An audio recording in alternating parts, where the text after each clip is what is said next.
Fletcher? Buenas tardes, Raimundo. Mindjárt hozzád vágom azt a kibaszott sodrófát. Jaj, ne hisztízz már. Csak szeretném, ha meginnánk együtt egy pohár italt.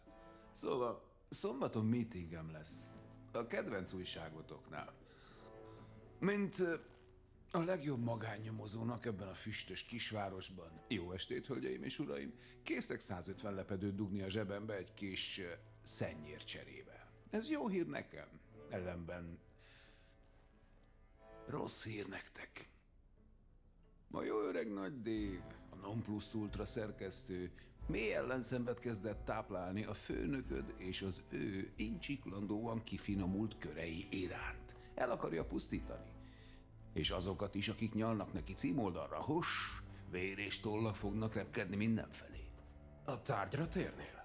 Már kezdek viszketni. Mindketten tudjuk, hogy a górédnak nagyon mélyek a zsebei, és én csak azt szeretném, ha egy incifinci turkálna bennük.